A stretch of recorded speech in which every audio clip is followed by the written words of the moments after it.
Good evening, ladies and gentlemen. Welcome to NUS Law, and welcome to tonight's Geoffrey Bartholomew Professorial Lecture. My name is Arif Jawad. I'm a faculty member here at the Law School, and it is my pleasure to be the MC for this evening's event. Let me commence us this evening by inviting the Dean of NUS Law, Professor Andrew Semester, to give his welcome and introductory remarks.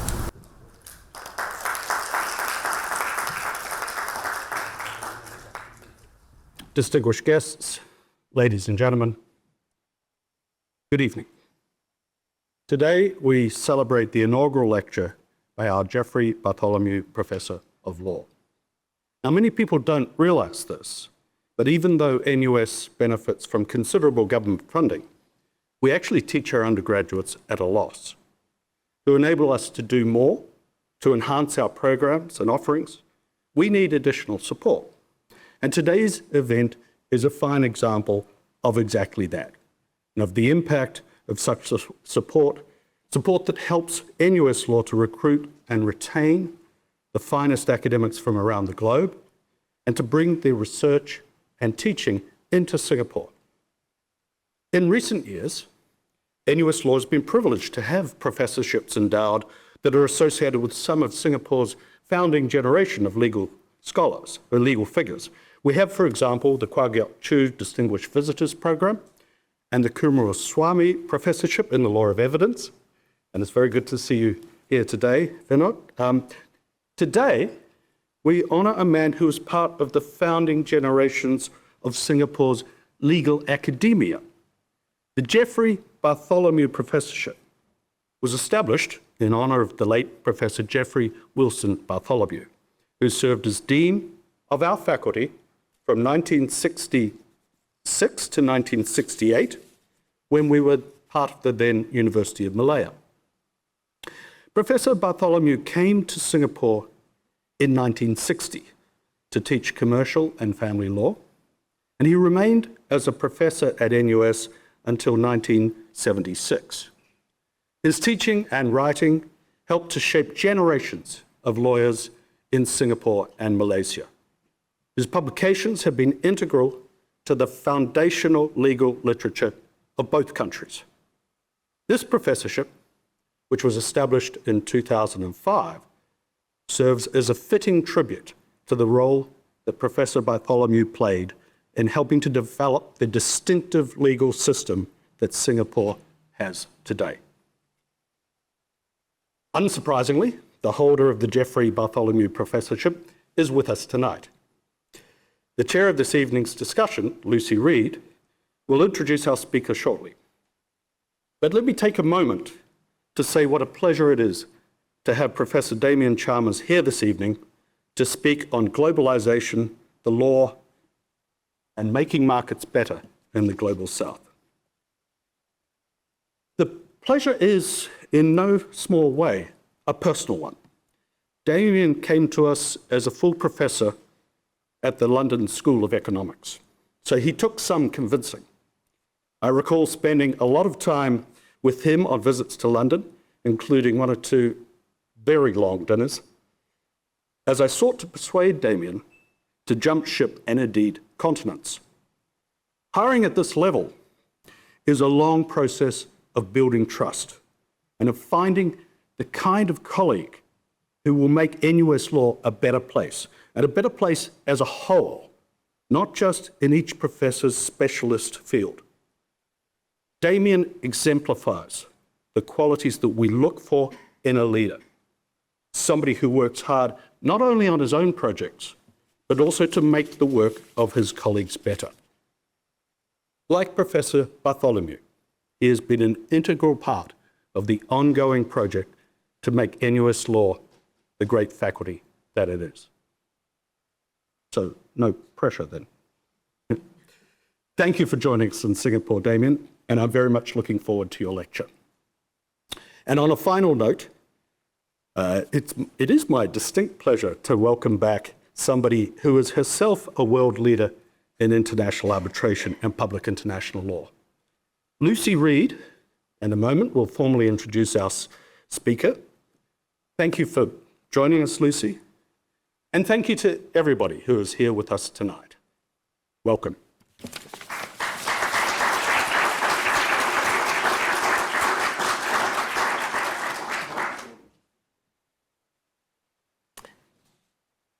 Thank you, Dean Semester, Professor Jamal, Justice Kuroswamy, Deputy Attorney General Lionel Yee, SC, and SG Daphne Hong, and I shouldn't forget Professor Chalmers, and everybody here. It's impossible to do Damian credit in 5 minutes, but I always like to take on the impossible. Damian, who was originally Oxford educated, came to the law faculty, as you heard, from the London School of Economics and Political Science, where he worked for 24 years. I know he doesn't look like that's possible, but he worked there for 24 years, including 10 as a professor, and also served as the head of its European Institute and the Jean Monnet Center for 4 years. Once here, in Singapore, Damian served as Vice Dean for Research from 2019 to 2023 and made great contributions to the Center for International Law here when I was director. Now, from Damian's CV, I can tell you he's held visiting appointments at a very long list. I had to look up some of the initials myself. I will list some of them. The Central European University, the College of Europe, at Copenhagen, European University Institute in Florence, the Fundação Getúlio Vargas in Brazil, the Instituto de Empresa, Institute of Advanced Studies in Vienna, in Fudan, New York University, where I live, University of Michigan, and the Hertie School of Governance in Berlin, and Torquato di Tella in Buenos Aires, so really all around the world. He also found time to be co-editor of the European Law Review for 6 years and won the Wedderburn Prize back in 1997 for the best article in the modern Law Review. Now, I've gone through a list of a lot of achievements, but I would be very remiss not to say that Damian was one of my closest and most supportive colleagues when I was here on the law faculty in US. So it's a particular honor that I was asked and was able to come and chair his inaugural lecture. Now, he will be speaking to you, as I understand it, and I fear that's none too well, on how regulatory laws have spread across the world since the late 1980s, strong in some places and weak in others, often taking unexpected trajectories. He promises to examine for us the factors that have sustained and transformed this legal globalization, arguing, to me, Damian, counterintuitively, that both globalization narratives and anti-globalization narratives were too thin to sustain or block globalization in individual states.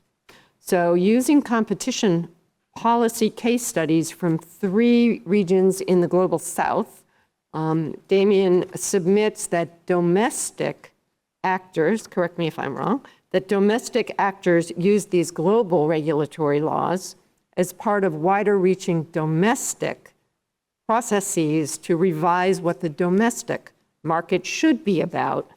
In some instances, consolidating the existing political economy, and in some instances, reforming it.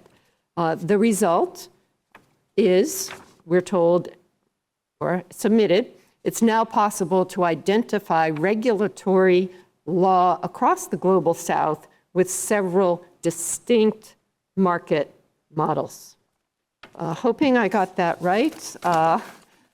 Just the beginning, now over to the expert himself, Professor Chalmers.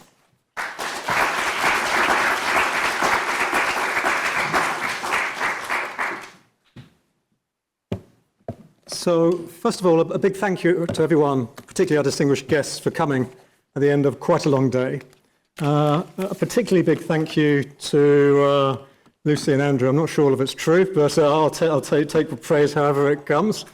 Yes, I have been a bit peripatetic, and in terms of how I look. That's what 20 years in Scotland when you first grow up does for you when you never see the sun. Now, you'll see up there that today I'm to talk about globalization, the global south, and market reform. And it's set out in that order, and that is completely the wrong order to look at it. And I will finish with a case study. The reverse order would be the better way of looking at it, and I'll try and persuade you why. However, the case study is about Peru, and I thought no one would come, and this would be damning both to the chair, and I don't think Andrew would be very pleased if this was marketed as a lecture about Peruvian competition law. But if a Peruvian refugee could be the most iconic image, the last image that we had of the British Queen, which is Paddington Bear, hopefully I can persuade you that it has a little bit of relevance for at least 1 hour today. So let me begin with globalization. This is a way of opening it up. Let's do globalization, legal globalization, and go from there. Now, everywhere you see, you hear that globalization is in trouble. This is a trope of the front page of every newspaper, culturally, economically, politically. And it would be a cheap point, but I'll make it nevertheless, that it still may be liable for possibly one of the biggest lawsuits we'll ever see. That the currently illegally charged tariffs stand at somewhere between $106 and $110 billion. They will all be recoverable under restitutionary remedies should the US Supreme Court declare them illegal. With restitutionary remedies for tariffs, there are issues of consequential loss. And even more problematic, and this will take lawyers many, many years to sort out, that you can't reclaim for tariffs that were legally levied if the authorities can show you passed it on to customers, which will be a source of a lot of challenging debate if it goes forward. I want to argue beyond that dispute, however it ends up. And the Court of Appeal's decision was quite finely balanced if one both read the reasoning and saw the 7-4 split. That legal globalization more generally, is actually more endemic and more enduring than people think. Now, let me just start off with globalization. So it's been around a lot longer than people realize. So let's start off with international trade. It actually originates in this, records of it originate in this part of the world. It began 4 millennia ago with the Austronesian trade between what is now Taiwan, or the island of Taiwan, and northern Philippines. It was trade in jade. If we look at the first financial regulation, that was 2.5 millennia ago. The Persian Empire had a single currency, with all the debate about the euro, the Daric, which they required all the satraps to use for a couple of centuries. If we're talking about legal globalization, the transplant of laws from one jurisdiction to another, it's unclear when it started, but suddenly it was a big refrain of 9th and 10th century Europe, when the University of Bologna was asking all of Roman Catholic Europe, as it then was, to adopt the Justinian Code. And we're talking about cultural globalization, the spread of ideas. That's as old as the spread of organized religion. And I haven't even discussed migration. So globalization is a phenomena that has been there a long, long time. Now, when people are talking about a crisis of globalization then, they're talking about a particular type of globalization. This is associated with the Washington Consensus, the WTO, the spread of rights-based constitutions, regulatory agencies and the regulatory model, some capital liberalization, greater foreign direct investment and at least investment agreements, and informational capitalism. And the minute you put it in those terms, you see that already it's quite ideological. One may agree or disagree with that, but it has a slant. And even when one looks at that slant at the time, it's interesting that informational capitalism, the growth of the internet, the traffic of information about people and things, didn't really start until the early 2000s. Academic literature on it, Manuel Castells, The Informational Cities, was about 15 years later than the other aspects associated with this moment. So if we're thinking about this, one has to be careful about it. In addition, the architect of the Washington Consensus, John Williamson, he was an economist, even at the time said he reckoned of the 10 principles he identified with it, he could only say about 6 were widely used. Okay? So it's a particular take that is currently being strongly contested, particularly in the global north. Prior to that, it was contested right from very off in the global south. And if we look at the evidence on that, the evidence is very mixed on how well it's doing. Okay? If I was to look at it, it is true that if one looks at trade in goods, in the 90s and 2008, it went up by about 300%, by 3 times. Since then, same period, the next 17 years, it's only gone up by about 30% in both volume and value. And the value is in straight dollar terms. So once you take into account inflation, we are actually trading more for less in real terms. It's not surprising, therefore, states see less value in international trade in goods. It's become something which has diminishing returns. Alongside that, we have less regional trade agreements, taking aside Trump's agreements. We don't take those too seriously for the moment. Less regional trade agreements agreed now than were agreed previously, which is a good proxy for trade liberalisation. It's about 15 a year now, whereas in the 90s it was about 25 a year. If one turns to foreign direct investment, one finds a similar pattern. The big international investment agreements were agreed during the 90s. The number has slowed down, according to UNCTAD, to less than half. And both WTO dispute settlement and ISDS have been under significant challenge from both the EU and the US since the mid-2010s, 2016 and 2018, particularly the WTO. However, alongside that, portfolio investment has expanded significantly. It's diversified, it's done by a lot more non-financial institutions, the flows go in more directions. Informational capitalism, well, McKinsey thinks that global flows of information increase by 50% a year. No one quite knows, but informationally we're getting much more rich than ever before. Migration, it's fairly steady. It's gone up, and I'll come back to this statistic. In 2010, there was 160 million migrants in the world. And the real figure is almost much more. These are lawful migrants, to about 300 now. Okay? So if you look at that, you find a situation where, and if one looked at it politically, we find populist governments, we find a lot of governments elected who are still pro-globalization. Okay? So if you look at that, you find a very mixed picture.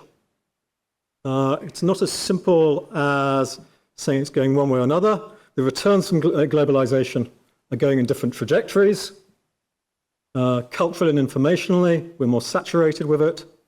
And we have a situation, and this is the last I'll say about it, where we have one state which agreed extremely poor terms of trade, and I was involved with the Uruguay round. The US position was based on 4 premises, none of which have turned out to be true, but now wants to renegotiate its terms of trade. I'm not necessarily saying the way they've done that everyone would agree with, but it's not so dramatic. Now, alongside that, and I'll come back to why it's not dramatic in a moment, the statistics I've given so far are misleading because they talk about the pace of globalization. How is it increasing every year as fast as it was? If one thinks of it in different terms as an accretion process, globalization we're still globalizing more. To give you some statistics, external economic statistics, external liabilities, this is the amount citizens owe to people abroad, are about 250% of GDP. They were about half of that 15 years ago. Migration, it's still only about 4% of the world's population. It is concentrated very significantly in some states. Small states like Singapore and Luxembourg have very high numbers, but even someone like Australia has 30%. But these are counteracted by places like China, which have 0.1%, is going up. And we have to think about that when we're talking about globalization, because that is what the costs are of deglobalizing. And on this, one sees this with even states who struggle with globalization. So take the current US administration. And I'll give one statistic that's quite telling. And it's telling, I think, for where the administration is going and where US policy is going long term, but it's telling about what will not happen. Now, if you take away China, and you take away what I think is relatively temporary spiteful tariffs like those against Brazil and India, the normalized tariff is what is applied to Singapore, which is 10% MFN, 10% tariff duties. The weighted tariff for MFN, the average weighted MFN tariff for the WTO is 8.8%. What the US is arguing, and this is a big shift for the US, is to go from being a state that was way below the average in terms of tariffs to somewhere near the average. And this is one of the few states that actually really applies MFN. Most states apply regional agreements in a significant way. And it is worth thinking about why it's not asking for more. And one of that is that the costs of decoupling for the US, when we think about globalization as an accretional process, are really significant, as they are for anyone. Now that's globalization. I say it is a much more enduring and sticky process than most other people do. Now, there's one other thing one has to think about with globalization, that in one sense, you can never experience it. You can never practice it, and you can never experience it. And I'll give an example, and then I'll come to the law. Every Sunday, I and my wife, we do something very expat. We go to an Australian-themed cafe. We have an Australian-type breakfast with coffee from Ethiopia, avocados. We use phones that are made in Korea or China with parts from around the world. We come in a car which has about 40 different parts, raw materials from around the world. I will look once again at our British referee alongside with our Chinese counterparts. We will look at the same story about how a British Premiership referee has once again cheated my team Fulham in favour of Chelsea or Manchester United and feel great anger. And that sounds completely expat. And I could make it more expat. Both my wife and I have multiple ethnicities. We're both white, etc. However, the only problem with that story is I don't think I'm experiencing a global experience at that moment. I'm very glad I chose NUS and home. And I see it as my home. It's what we do every Sunday. Not the last Sunday, but the three previous Sundays, we were the only non-Singaporean customers in the restaurant. That the Singaporeans are doing exactly, I mean, they might have been from a certain a wealth bracket like ourselves, and that might be an issue of globalization, but they're experiencing, ultimately a Singaporean experience, this is what they do every Sunday in Singapore. And this is important to think about when we think about globalization in these global terms. It is misleading, and I will come back to this when I talk about legal globalization. Okay? And now I want to turn to the law and legal globalization in particular. And let me just explain a little bit what I mean by it.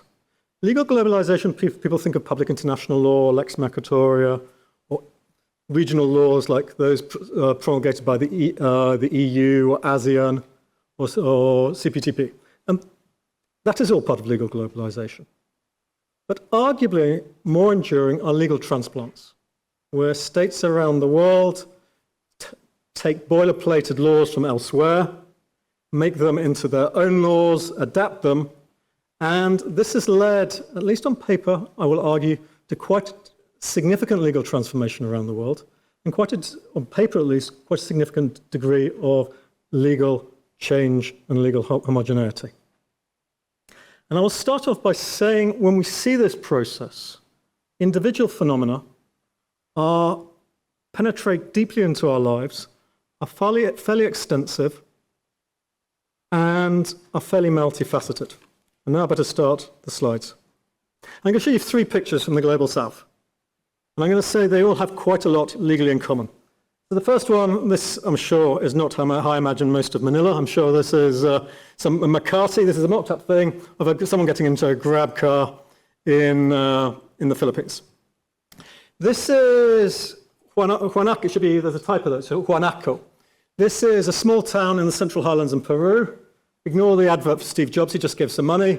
It's a relatively nondescript school. You can just see there's a fairly nondescript area at the edge of There's a rather run-down Peruvian hotel. That is 2-star even by Peruvian standards. Okay? And the third picture I'm going to show you, and you might not be able to read this, this is downtown Nairobi. Above the Levi's shop, there is a bank there. It's called the Family Bank. It's the second largest retail bank in Kenya. Now, each of these, as Lucia said, is from a different continent associated with the Global South: Asia, Latin America, and Africa. And leave aside this was annoying. I got some Google Street. Yes, they have elements of globalization. Steve Jobs, Uber owns a large part of Grab, and you've got Levi's there. That is irrelevant. They are significant for me because, first of all, they are all unusually happy stories about things that often end unhappily in the Global South. And I'll tell you each of them, first of all. So, going to this one. In 2018, Grab significantly overcharged customers using its ride-hire business in the Philippines. In 2019, it was fined in Sing dollars about $844,000 and told it had to repay its customers for the overcharging. They said, yeah, we'll do that. Let them just fill in the form and we'll give them the money. Might take, give us 3 months to do this. There's a bureaucracy associated with that. 4 years later, it was about 20% of people had done that. The authorities came back to Grab and said, that's not good enough. You put it in their banks, not the other way around. We're not asking that. You've ripped them off. Now it's your job to make them good. Now that, and this is where the car comes in. This is an EV. And Grab is rolling out EVs across Singapore. However, the first place it's rolling out EVs is the Philippines.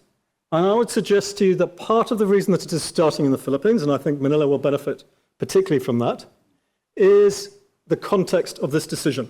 Grab knows it's under pressure from the government there for ripping off its customers in a way that maybe it doesn't know elsewhere. Second story, leave aside Steve Jobs. This is a school, a rundown school. It is famous in Peru because a student there was bullied, the 12-year-old boy, by some of his fellow students. They threw all his books in the rubbish bin, mocked him. He cried, he went to his parents. The parents went to the school, and the school said he has to man up. Tough. The authorities came in the next day. They fined the school $14,000 for what it had done. They fined it further amounts for not having a record of all the bullying cases in a book. But they gave it some mitigation because in Peru, you have to have an internal regulation which pupils agree and staff about what is acceptable conduct in a school. This is a story that is common if you've seen what has just happened in China, Malaysia, the Straits Times, about bullying around the schools. You have, it's 2011 the law, a regulatory regime in Peru that leads the world. There were 41 cases, by the way, instances of this by this authority in 2024. And the final one about Kenya. Kenya involved a loyal employee, I should say, of Family Bank. She'd worked for them for 12 years and she took early retirement. Now, as part of the early retirement deal, they said they should get a 20% write-off on her loan. They let her, and she wanted to downsize and all of that to make things easier. Now, what Family Bank hadn't said in their letter was, and they asked her to sign a contract they didn't allow her to read, was that the loan had to be redeemed within 1 month of her finishing employment, which of course she wasn't going to do. Okay? And they duly told her she had to pay the full amount at commercial fees when she sued them. They took their own legal fees from her bank account without authorization. She went to the government. The government told the bank, you can't do this. It publicized it. They had to reimburse the fees and everything. These are feel-good stories. They're also feel-good stories that go to things that bother people in the global south: rip-offs, impunity, poor education, unstable contracts, that explain a lot of the reasons that one has the populism, both of left and right, in the global south. That's the first thing. The second thing that is important to note about this is that increasingly in the global south, people use other avenues, other arenas, and I'll come back to this, other than courts, to get administration of justice. Courts are not trusted. I'll talk about Peru. Peru, courts enjoy between 5 and 10% public trust. That is the percentage of people that think they will get a fair trial in a Peruvian court. The third thing that is unique about this, and this is where it gets to be a little bit more multifaceted and a little bit more relevant to competition law, is that all these three bodies were competition agencies. They were all doing something that no one would ever think of as competition law, or an unusual use of competition law. In the case of the Philippines, they use merger law to get grab in quite interesting ways. These are cases that we normally would think of as educational law, employment law, and consumer law. And in all three cases, I won't go into it too much, these agencies were put in by some external pressure. In Kenya, it was the World Bank. Peru, it was the World Bank and the IMF. And I think it's fair to say that the Philippines came under some pressure from ASEAN, albeit a much more gentle pressure. It was one of the late arrivals in adopting a competition commission in 2016. Okay? And that I found interesting, that this legal phenomenon is quite multifaceted if we're to think about it and how to make sense of globalization. These are states going much further than one would expect if one read the textbooks and the international organizations about what they're wanting to do. Now, to show how multifaceted it is, I want you to take a position where this is what you can do when you have money in the global south. Okay? So far, we've been considering things that aren't really competition law. I now want to turn to something which does involve competition law. Now, this is Google, Google's headquarters. I'm going to show you some. Now, in 2008, this is the most expensive part of Buenos Aires, by the way. It's Puerto Madero, for anyone who hasn't been there, and one of the more least interesting parts. 2008, Google opened its new head offices in Buenos Aires. It's on the right-hand side. They said at the time it was going to be the head main offices in Latin America. It's on the it was opened by the president of Argentina, then Cristina Fernández de Kirchner. 2009, Argentina sued Google for how it was using its advertising, that it was using its advertising system to preferentially to get people to preferential treatment for Google products.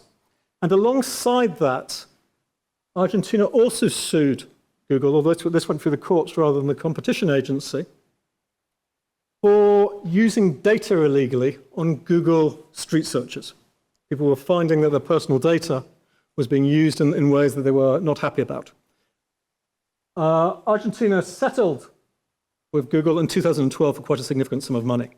Now, if that's just seen as maybe it being Argentina, South Korea did the same thing. Yep. This is Google's headquarters in Chile. This was opened in 2015. This is by the most expensive part of real estate in Latin America. This is Las Condes in Santiago. Google owns most of this building. 2015, that was opened. 2015, they got an office. They got the whole building in 2018.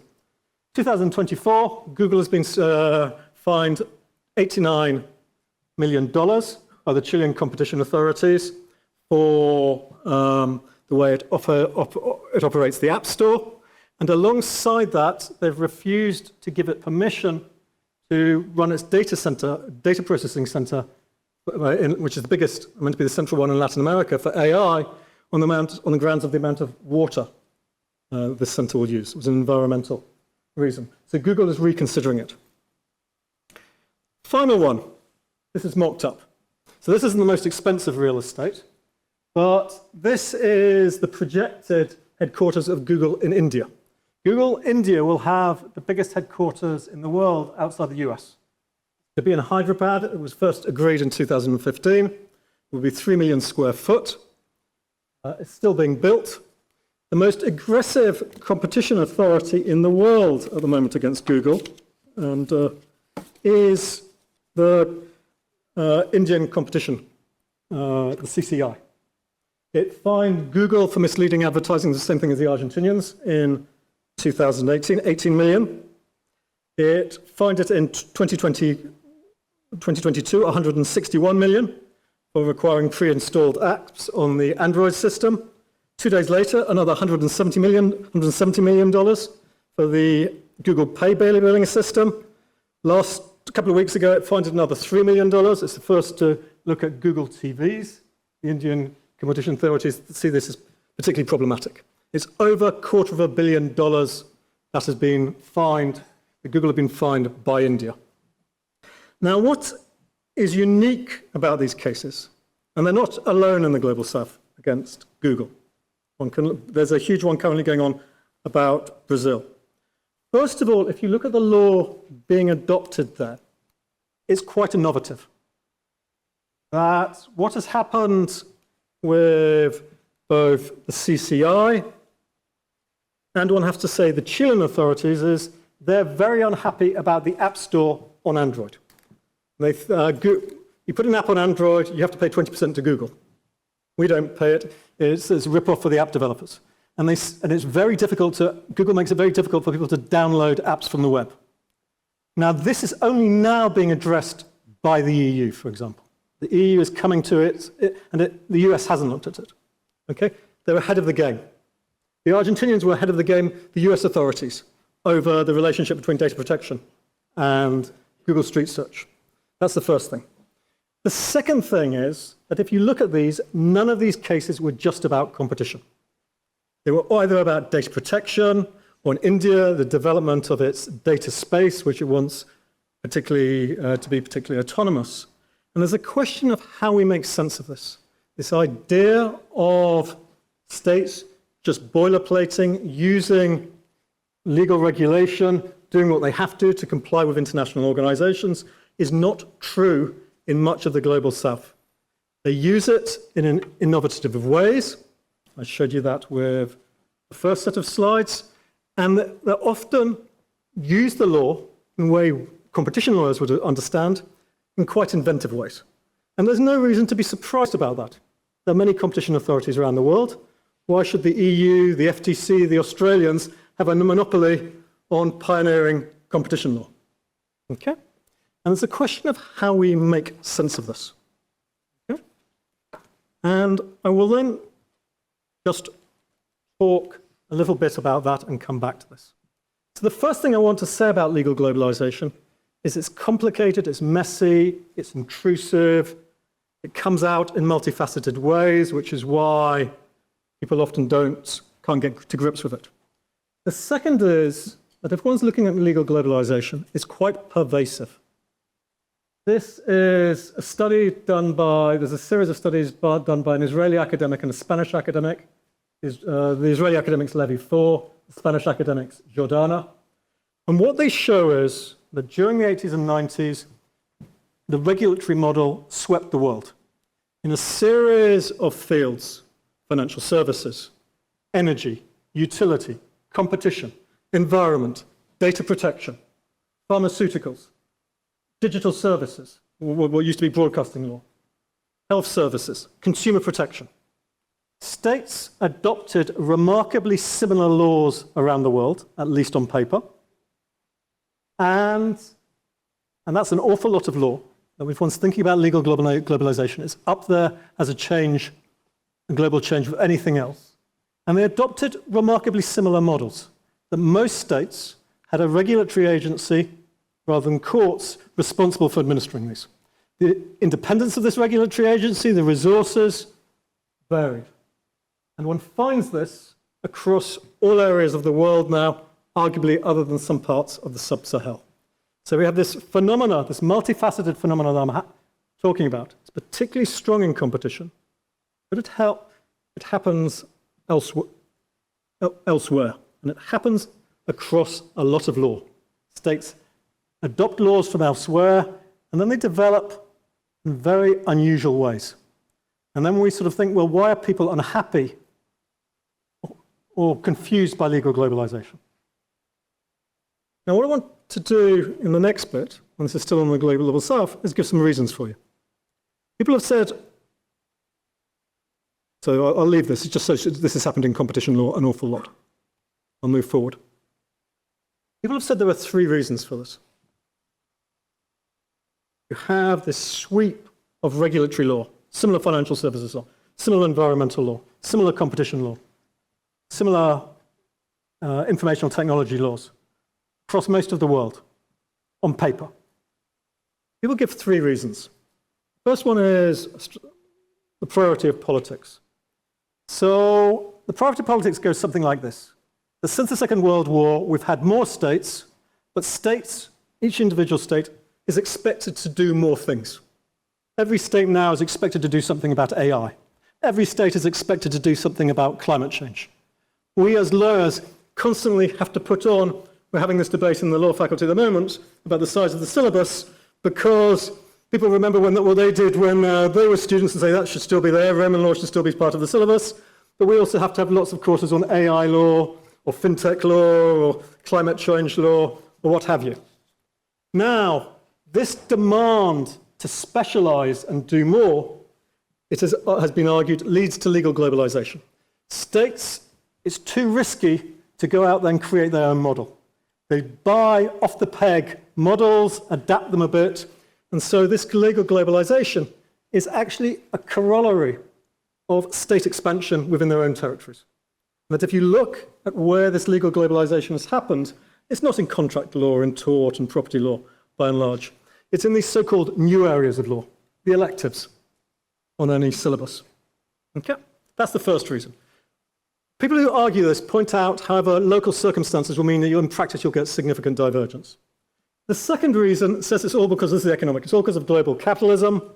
The argument goes something like this: that increased international trade and investment has put pressure for states to adopt convergent laws.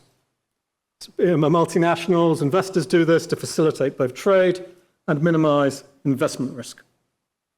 And the third's a cultural argument. This is the anti-globalization argument. It argues that the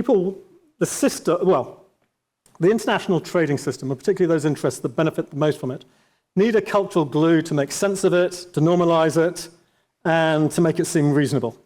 And that was, you could sort of have that, and you had to have something that replaced colonialism.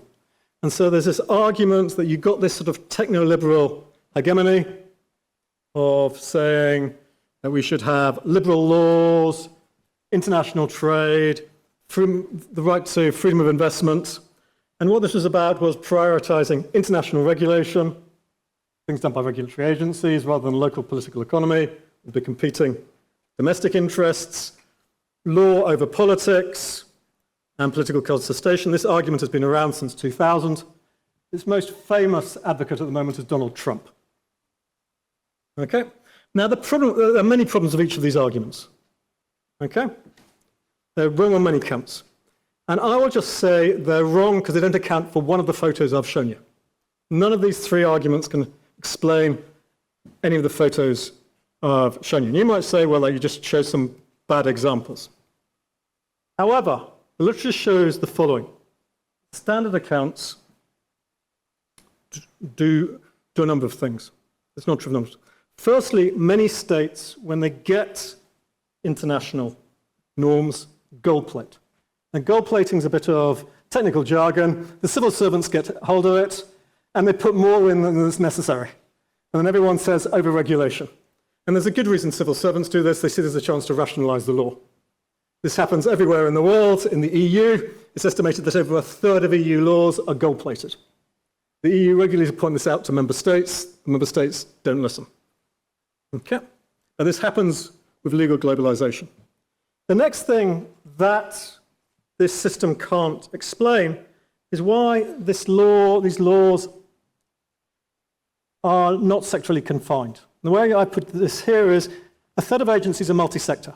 So The Peruvian one does bullying, it does intellectual property, it does consumer protection, and there are cost reasons for that.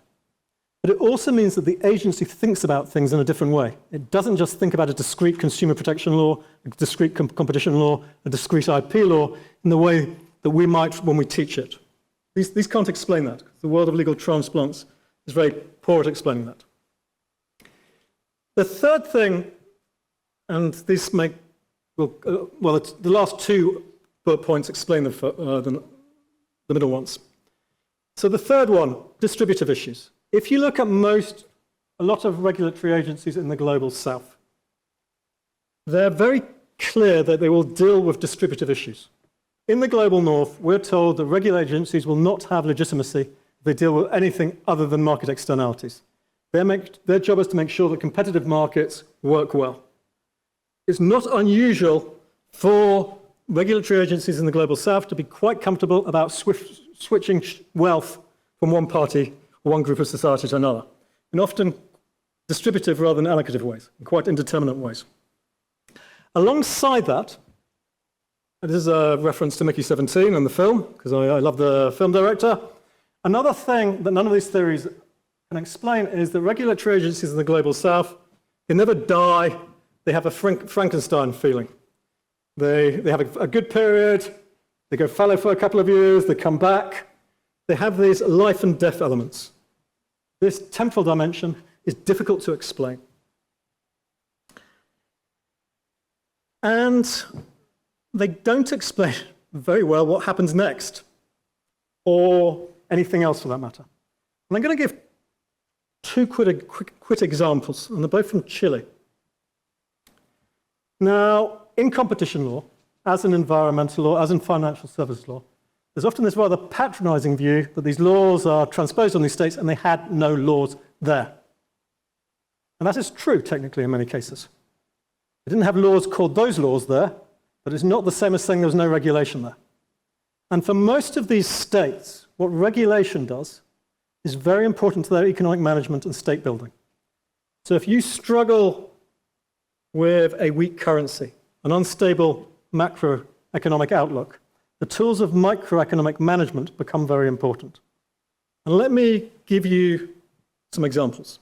State concessions were central to the building of monopolies here in Southeast Asia and East Asia.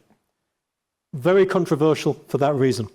Seen as an unpleasant consequence of the colonial past and a present where many people in Southeast Asian states will look at that and say that's the reason they have a monopoly. It's also true in Latin America. Price controls have been central to state building across most of the global south, where governments have put in place price controls saying this is what can be sold and this is what can't be. One famous example is Chile. Where Chile built its state building was initially there were provinces where the governor could set the prices for particular things. This was done ramshackle. Over time, by the beginning of the 20th century, the central authorities took this over and you had the creation of the modern Chilean state. Now, when we're talking about competition law, we are talking about price controls. In principle, they're illegal. Why would states just give these away in some apolitical way? These theories don't explain that. The other thing none of this explains, okay, is why states would want to do anything, particularly, and here I come to competition law.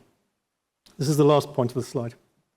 Now, it's regularly said that General Pinochet organized a coup in 1972 to bring in Chicago-style economics and free competition. Yep. And I'm not here to defend him or the barbarity that surrounded that coup. It is true that he brought in a competition law within 3 months of taking power. That is the DL 2111, Decreto Ley, it stands for. Okay. What is not known is during his whole period, there was only one competition law case and it was never used. Firstly. What was also not known is that that law followed almost exactly a 1959 law that had been proposed by a left of centre government because they thought it was a very good competition law. Okay? And there was an easy reason we know why Pinochet didn't want this competition law to work. If business interests have pushed for this coup, they want a stable economy, low inflation, where they can make profits.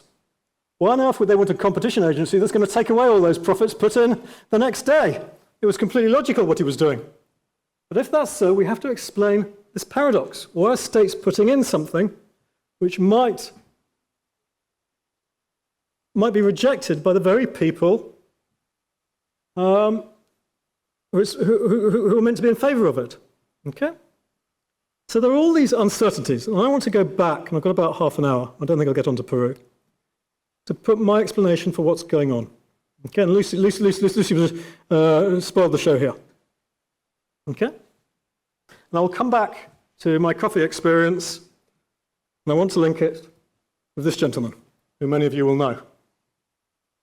And I want to start with another example from competition law, of legal transplants, to show how we should turn things around. We've been looking at it the wrong way. Now I want to turn it around. Cambodia was the last state to introduce a competition law in ASEAN. It promised to introduce it in 2006. Didn't get round to it till the end of 2021. Now, if there's ever a state that should be pressured and bullied into just doing what it was told, one should think it might be Cambodia. Very low GDP per capita, for tragic reasons, very small professional class, weak institutions, very dependent on investment flows, not just from China. Singapore has significant investment, as does South Korea, in Cambodia. We have all these features of it. And certainly a lot of international actors went there. The Australian Competition Authority went there to tell the Cambodians how to do competition law. The French did, on behalf of the EU, how to do competition law, EU competition law. The Japanese went there to tell them how to do competition law. Unsurprisingly, Japanese competition law. And ASEAN went there to tell them, well, make up your own mind, but here's a good model. Now, if you look at the Cambodian competition law, I can tell you it resembles none of them. And not just that, they've published a series of guidelines that came into force in 2022. There's yet to be a single case. It's run by the Trade Secretary. You want to see the Trade Secretary, the first thing that comes up, she was the daughter of the previous Trade Secretary. There's a nice picture, there's a nice article by Prestige Hong Kong, which I think is a fashion magazine, telling you how hard things are. Now that's not completely, it shouldn't be a poke at Cambodia. What Cambodia does, in my view, which isn't worth it, makes a lot of sense. The point is to argue the models I've done so far underplay domestic agency. Globalization is not something that comes down to people where people are rule takers. It's something where domestic actors use it to exploit particular opportunities and make sense of the world. So this picture, you've got Hun Sen there, the great political figure of Cambodia. The first half of that title, Playing the World, that's actually taken from The Diplomat, which is the ultimate journal on globalization. It's what all the civil foreign officers around the world are. And they're talking about his recent adventures in Thailand and with Thailand. I think we're particularly annoyed that Diplomat is. I think he's the #1 cheerleader for Donald Trump to get the Nobel Prize.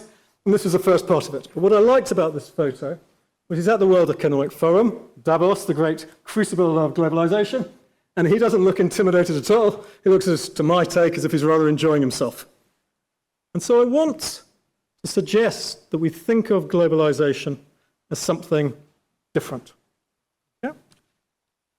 What happens when a state, considering about setting up, as states will with AI, a new system of regulation or changing its regulation, because it knows international organizations or other states are doing things that it might have to look at. So there's a big thing with AI potentially at the moment.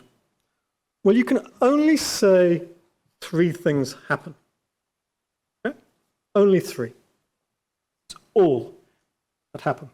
First of all, if it hasn't already done so, the state has to create a new institutional arena. It has to create a regulatory arena. has to be a regulator. They may or may not be independent. And typically regulators have quite general norms, make competitive markets, look after the environment. And the centrality of these norms is that gives the regulator quite a wide jurisdiction. It doesn't bind the regulator, it enables the regulator. The second thing the second thing that states have to do, this comes now to my last part of my talk, is they have to think what they're going to do with these new laws. Are these laws crudely going to make a difference or not? That's the fundamental choice. And you can argue it either way. You can intelligently argue it either way as a state. So you've got an opportunity to reflect on all our market law. Are we going to change it in a way that makes a difference or not? Are we going to use it to reform the market? That's why the question mark, or to consolidate the market?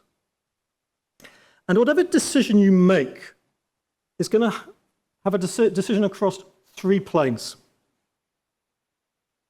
It's going to influence the law you adopt, because a regulatory system involves regulatory law.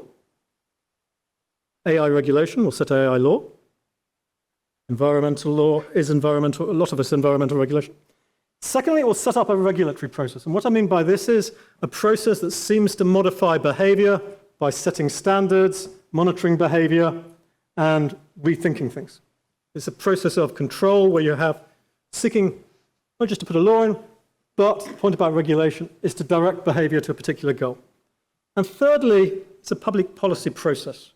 You're aiming to realize a public good. In the case of competition, efficient markets, well-run financial markets. In the case of financial services legislation, you could go on and on and on. Okay? Now, states have to think about this choice. Okay? And the choice, when they're thinking about how to do this, it's never a one-off event. And this is important. States can set up legislation as a matter of design, saying, we'll make it significant or we won't.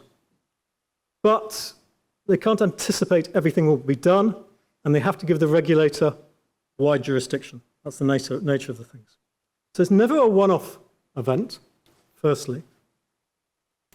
Secondly, whatever decision is made must be communicated to all other actors to sustain the regulator's authority. And the regulator's going to do nothing. They've got to tell everyone they're doing nothing. And there's a number of reasons for that. The regulator has to compete with other institutional actors, ministries and parliaments. It has to develop people that will want its expertise. And it has to get market actors thinking that it will work in a way that they can understand. Okay? So the regulators have to set out a story of what they're going to do, because this decision will come out through a series of decisions, this response. And they have to be aware that whatever they do will affect not just only the law, but also the regulation and the public policy. So it will be important that they get coherence across these three areas. Now, the next thing they always have to do is they have to have a narrative that's persuasive. We're going to do this, and this will work for us. We're going to reform the market in a big way, and this is a good thing. We're not going to do anything, and this is a good thing. Okay? The only problem with that is saying market reform is a good thing will never help you in individual cases. Competition may be a good thing, but it's a general argument. It's a diffuse good. When you have particular cases where people are arguing very strongly for particular benefits, politically it never works. Similarly, just saying we're keeping the status quo for the status quo is never persuasive by itself. Okay? So what happens with legal globalization? And I won't have time to go for Peru, but the Peruvian case is very instructive. Okay? Globalization never comes from the global. If you look at it, even though it's often very constrained circumstances, domestic actors decide that they instigate what I call a global moment. They go for a review to an international organization, they look at a foreign law, they bring in foreign expertise to think about establishing or reforming a regulatory law. I will talk about competition law. They then have to work out what that law will mean. This can be designed a little bit by legislatures, but normally it's decided in the same way central elements of statutes are decided by judges. It's decided by the regulatory agency, and the regulatory agency will get its response based on a community of practice, on arguments it hears from players in the field. Lawyers, businesses will say, we should have a wide competition law, we should have a narrow competition law, etc. Okay? It will develop a narrative, and this narrative must affect, this is the point of the interconnection of law, regulation, and policy. Because the law will affect the quality of the public policy response and what is required regulatory, it must think about that when developing the law. Similarly, when developing the law, it's got to think the law has to be effective. If it develops a law that cannot work because it's impossible to regulate, it puts unrealistic expectations on the agency to enforce the law, you just have dead law. Okay? So it has to set out a narrative that's coherent across all fields of its activity. What I mean by that, this goes to what the content of the law will be, where it will be prosecuted, the reasoning that's used, how the agency sees itself, how it sees its relations with other arms of government, etc. Now, it will set out this narrative, and some people will not like it. They'll develop a narrative of market reform, market consolidation. There'll be people that like it, people that don't like it. The problem with regulatory politics is there's nowhere to go. Governments find it very difficult to shut down agencies. They can defund them, but they can't take their place. Donald Trump is discovering this already. Okay? So where do you go when you don't want to shut it down, but you just want it to do something different, which is what most legal reform is about. It's taken the wrong path, but we still want a competition law. It's very difficult to get the legislation changed. A real cost to that. What happens, we find, in these circumstances is that the domestic actors go back to international actors to seek change. When I look at change, it always comes from a review by an international organization, bringing in foreign expertise, looking for a new foreign law. And it was a domestic actor that did this, and they were quite selective always about what they asked for. Now, the thing that's good about that is it allows a certain change in certain contestation. The thing that's bad about it is it's path reinforcing. You change it, but you cannot change it very much. International organizations don't have the authority to do that. Okay. Now, and I've been speaking for about 50 minutes. I'll then try and make this less abstract. I say from this perspective that you can then start to develop various, in the global south, various schools of competition law or regulatory law. You have a basic choice between market reform and market consolidation. You can never just say you're doing that. The narrative has to be, we're doing it for a particular reason. Okay? So, where there's been significant reform in competition law that I've been looking at, Chile, Indonesia, and Peru. Now, they've each adopted narratives that are not consistent with globalizing narratives of just doing competition law for market efficiency. Peru, it is about market justice. Indonesia, they're really explicit about it. Pancasila is about economic democracy. Okay? Chile is an unusual case where the constitutional courts got very involved, market constitutionalism. Now, when you look at those laws, they're each very different from what you find in the US and the EU, and they're all very different from other laws in the global south, both in terms of their content, what cartels, monopolies, mergers are regulated, their relations with institutional actors, their attitudes to regulatory independence, etc. And you find a similar thing for where states don't want to do this. And I've set them out there. Okay? Now, I'm saying that if that's so, you have 7 or 8 families of competition law across the world, okay? Which influence not just the substantive law, but all aspects of competition law practice. Okay? And they have a particular way of creating themselves, of regenerating themselves through going to international organizations. And I say, and how I'll make it more, after I've finished this, I'll speak for 10 minutes and make it a little bit more legal. Come to Peru. This has 3 payoffs, if I'm right. First of all, it means that globalization never wins on its own terms. Let me explain what I mean by that. Globalization if you looked at competition law, but you could choose environmental law, financial services law. Competition law is introduced in globalization's terms to make markets more transparent and competitive, more efficient. That is the reason for it. The international organizations look. That is what the OECD, UNCTAD, the International Competition Network look for. One finds that the only places where it makes a difference are states that adopt a much stronger narrative that has a political dimension. I talked about market justice, market democracy, market constitutionalism.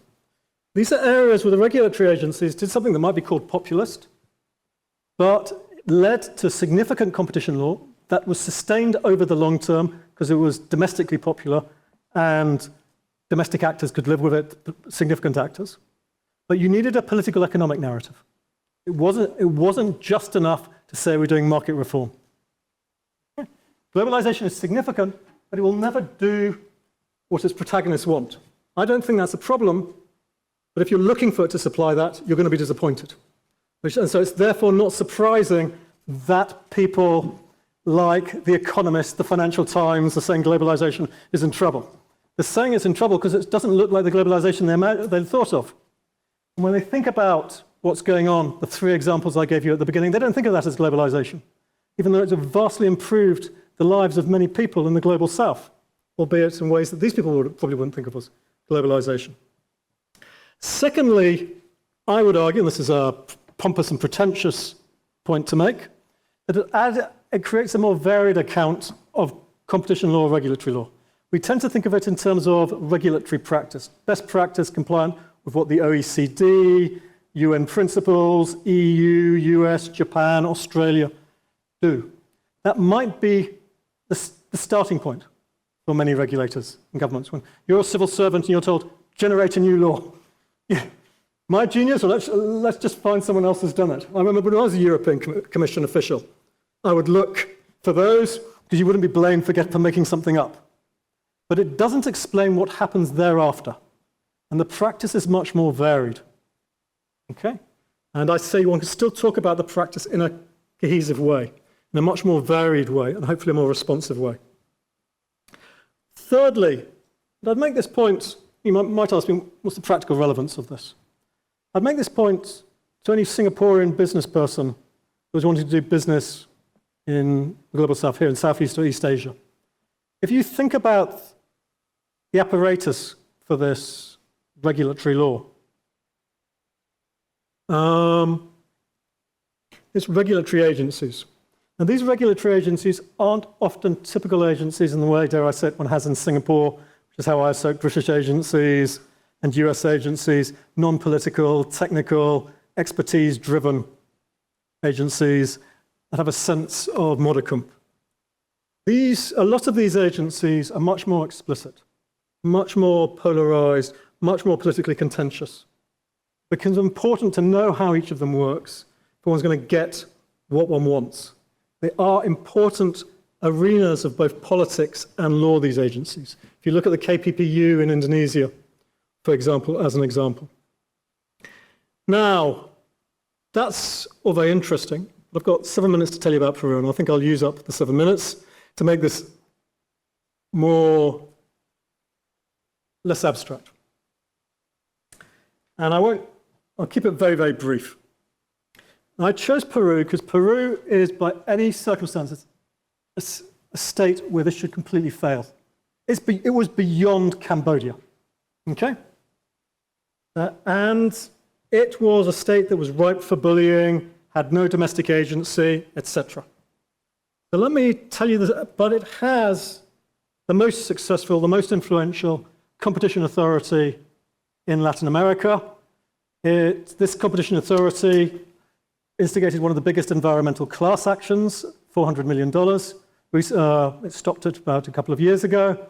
It was central to the biggest corruption scandal resolving it in Latin America, the Lava Jato, which was online with the Malaysian scandal here. Mainly a scandal based in Brazil, but Indicopy was central to unfolding it. So let me tell you the story, and then I hopefully can explain to you why it mattered. So what basically happened was Peru in 1990 had a cholera epidemic, a civil war with mass atrocities by both sides, the Sendero Luminoso, which is one of a number of left-wing guerrilla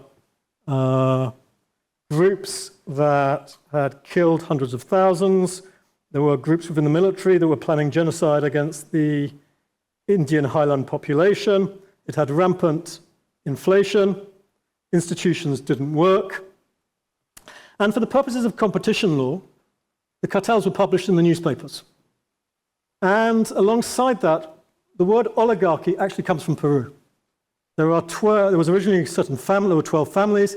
They've now developed into 12 grupos that consolidate everything. These huge consolidated monopolies.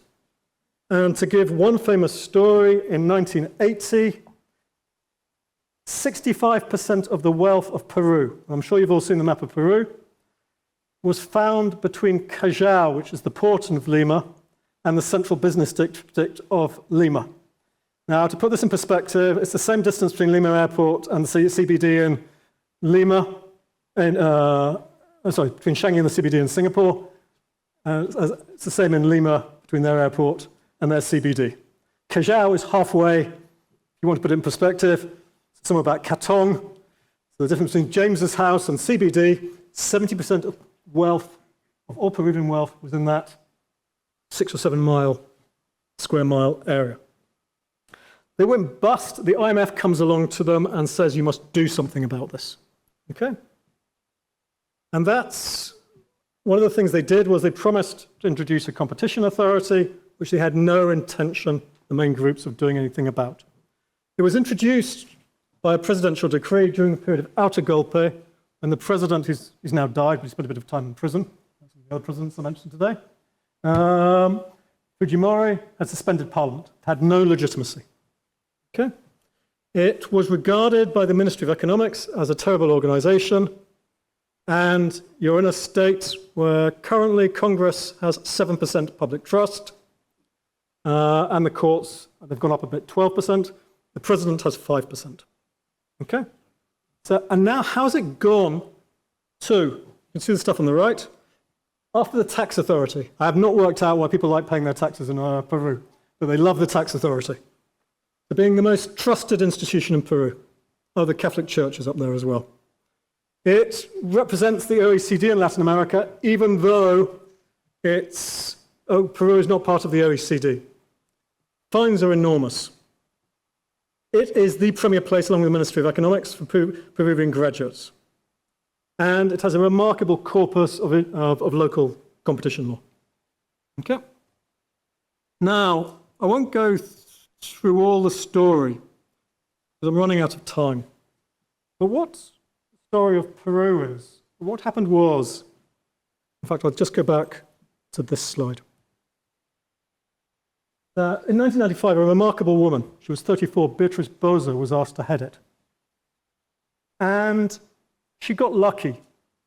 There were riots over the price of bread in Lima, just as they were about to move to democracy. And she set up the competition agency as the agency that should resolve this. And she made quite clear right from the very beginning, it was not to be a competition agency like any other. She used the term free and fair competition. The agency doesn't just do competition law, it does consumer protection, IP, bankruptcy, comparative advertising, it does a number of things. Now, the feature of this free and fair competition was to create a system of market justice that appealed, that respected the market, but was directed to Peruvians who were lower and middle income Peruvians. So she focused, and this is how she set it up, as consumer rights. Competition policy was to be part of a wider consumer protection policy. Peru developed one of the most extensive systems of ADRs anywhere in the world, and it reversed the burden of proof on consumer protection law. So the vendor is deemed to have ripped off the consumer unless they can show otherwise. Okay? They also used consumer protection as a form of market citizenship. So she used consumer protection law to bring in race discrimination law in Peru. The Afro-Peruvians suffer a lot from discrimination in Peru. This is widely recognized. There were cases of nightclubs not allowing them in. This was regarded as a form of violation of consumer rights. Okay? Now, over time, this was refined. We went through various points of contestation. If I was more organized, I'll tell you the story. Okay? But the central point was the way competition law was used. She worked out that people were not interested in a wide-ranging competition law. They were only interested in cartels. Intercopy is widely respected. It has 30 competition law offenses on the books. It only uses 3 of them in practice for all of its history.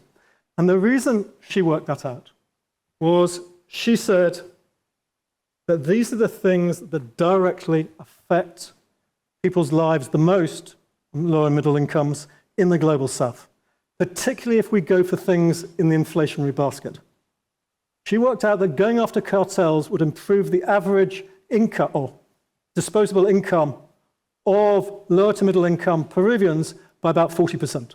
It won the president, the elections in Peru because of this.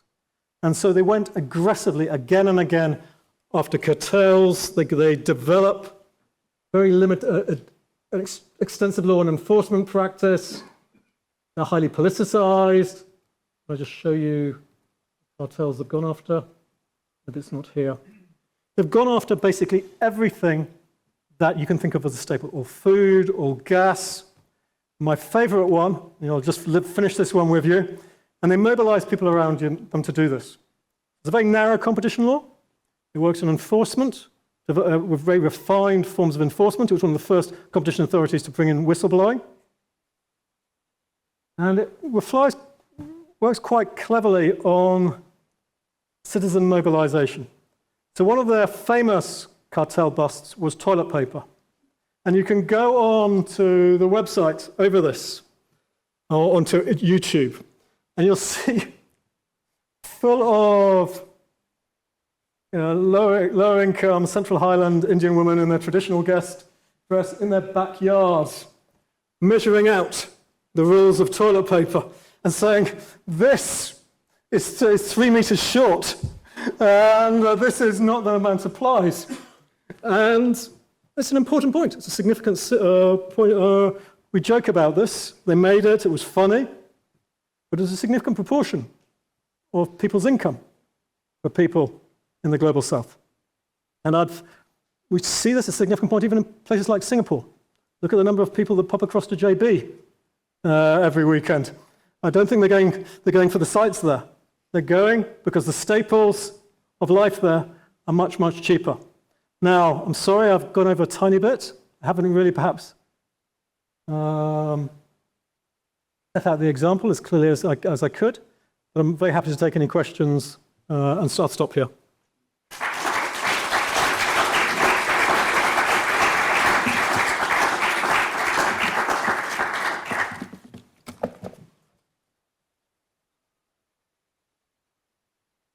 Closing the lecture by asking for any questions, comments, disagreement with Prof. Chalmers.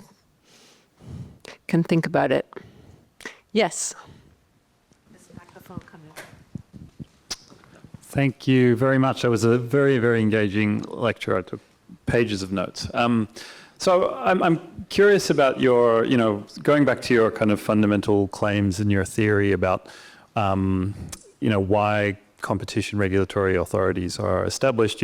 If I understand correctly, there's this kind of dynamic relationship between the international arena and then domestic political economy.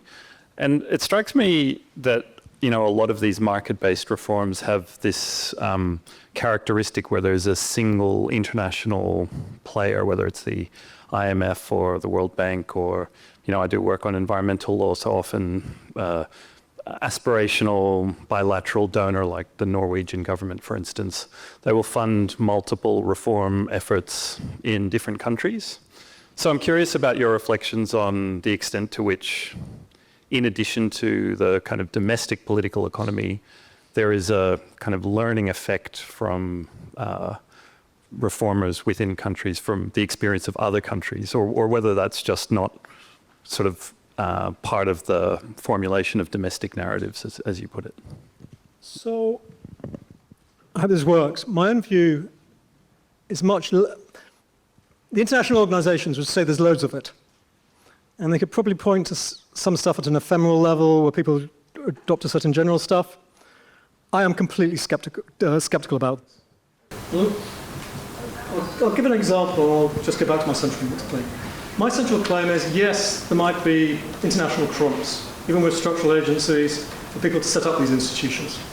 But it's then domestic actors decide how they're going to make use of them. And they're often in highly politically sensitive areas for domestic actors. Okay, they touch on other ministries or particular interests. Okay? So in those circumstances, it'd be rare to expect someone to be able to get away with saying, oh, we're going to do this and change everything just because our neighbours did it. That's not how domestic political economies work. And I'll just go back, I'll give examples from Peru just because I didn't give it through. What is interesting about Peru, and I think almost every other competition authority I've looked at, they'll quote judgments in the US Supreme Court and the European Court of Justice. It's the same with the Singaporean competition authorities. This is the lingua franca of competition law. Now you can quote that because they're completely generic. They don't tell you who's going to win or lose. What they never do is quote decisions by other competition authorities. This is where you really be expecting them to do certain stuff. The other thing that limits best practice, and I think this is true for all regulatory agencies, is you have to engage with other local institutional actors, particularly courts, and they will have their own legal doctrine. So just to give you, in a rather unstructured way, coming back to my lecture, the legal reasoning that Indicopy adopts, it's interested on targeting a very small number, it was initially, of offences. It doesn't need a wide-ranging law, an elaborate law. It needs a stable law that is clearly communicated to everyone. How is it going to do that? And the law, you can't be a judicial activist, but you can't be passive. What they did was, they relied on a doctrine that had been developed by the Peruvian Constitutional Tribunal that is called tipicidad, which says that no administrative actor can act unless the decision is clearly on the basis of a stable and predictable law. And they said that they use this to develop a corpus of law. Right? And I think all regulatory agencies at some point will have to engage with how they deal with the legal doctrine. And I think that competition law is really intense. I think that's true for financial services, environment, ICT as well.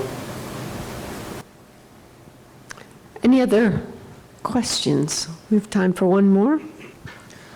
Thank you, Professor Chalmers. A very important and classic topic. Okay. I got a question for you. Nowadays, we see that with the development of blockchain technology, there is a trend for a global economy settlement that is using crypto or digital currency, which is decentralized and therefore creates a gray zone for global trade or economics. So perhaps the decentralization is the evolving shape of globalization. Then the question is that there is no existing law, or it's hard to regulate the decentralized trade. So what do you think of the future will be of the legal globalization in the decentralized era? Okay, so this is a bit beyond my knowledge, but let me just relate it to what I said at the beginning of the lecture. So things like cryptocurrencies and blockchain, I think, emblematic of how enduring and diverse globalization is. But if you're thinking of external liabilities, then these have gone up, and they're still going up in terms of globalization. People buying things or owing things to people abroad. Blockchain and cryptocurrencies are escalating both these trends. And yeah, I don't expect that to change. The other point I would make is, people make out, and in some ways blockchain was deeply innovative, But it's not innovative to have private arrangements regulating transnational transactions. So if you looked at the ISO, international standards, these are technical standards. Yes, they might be for good rather than for lathering or whatever. But it's similar. Now we have, I think it's about 25,000 now ISOs. It's a very high number indeed. We've gone from being about 5% of all standards globally to something like 20%. And that is a sign of both global or transnational interconnection, because people only develop those standards if they want to trade in those things. And that the forms, I don't know what you call them, forms of law, the forms of governance or regulation, will become more diverse as people find more ways of doing this in a way that they like. Any other questions? Yes, sir. What I understand is the importance of the domestic political economic narrative, as you have explained. But now we have entered a new kind of era where, for example, we see also an influence by the US on the EU when it comes to enforcement of competition rules. So here we see that this kind of domestic economic narrative is also very much perhaps constrained by powers, external powers. How do you look at that with respect to the further development of competition law? I think thank you, Sibylle. I think it's a really interesting point that I haven't considered enough in actually my research, and I certainly didn't consider in the paper. So, I'd make a couple of points in this regard. The Trump pressure on various states because of what he calls the tech tax or other things is a sign of how significant this is. I don't think it's just with the EU. I don't think it's any coincidence that Brazil and India are also currently being targeted. He has big issues with their competition authorities in the way they're treating Meta, Apple, and Alphabet. Now, what I didn't say was, what about the independence? What happens when states deal with things that really start to weigh on them from other states rather than international organizations? And I think you're seeing this in two ways, okay? Because states have always been open to this because they apply the effects doctrine for competition law. You're seeing something relatively new, which is large states playing a power game.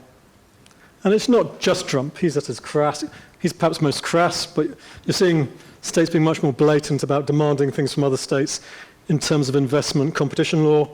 And I think that's partly because trade and investment are getting much more tightly pulled together in domestic agency narratives in economics ministries, trade ministries, and finance ministries, partly. But it goes beyond that. The states in the global south in particular are becoming aware that things are happening in similar ways across their borders. So in Latin America, and it's also happening here in Southeast Asia, the big thing that people cooperate on is enforcement. And what they're really enforcement is not just doing something because someone else is doing it, it's getting information. They think some of their best informants are the other competition agencies. So in Latin America, Colombia, Chile, and Peru meet once a week, and it's a 3-hour meeting. And the assumption is that they will know, so it's not a particularly, if you look at trade, Latin America is not a particularly well economically interconnected continent. But the authorities respect each other and know they have good networks. And so you get that, and that is a big part of it. And it goes beyond just a technical thing, because this affects prosecution priorities, affects then how they develop the law, etc. Indicopy had to rethink its law after Odebrecht, after the Lava-Jato scandal, because they thought we've just been too small scale. It's not just about cartels. There's widespread criminality across the continent that we're missing. Great, So thanks. I will, it's 7 o'clock, so I will exercise my prerogative as chair to ask you something unexpected. when all these people go home from this excellent lecture and they're asked, what was it about? Give them one sentence takeaway, big, high-level takeaway of your proposition. Okay, that feels like I've confused everyone and left everyone a mess. Please give your lecture again, but in 30 seconds. No, it wasn't meant to be that. I mean, just to cap it with something optimistic, maybe. Oh, I don't think this is pessimistic, by the way. It's just saying. One sentence statement. One sentence. That's the challenge. No, you asked all. I was just correcting. One sentence. Foreign law affects us more than we think, and in more complex ways than we think, but it's what we make of it. Well done. Let's thank.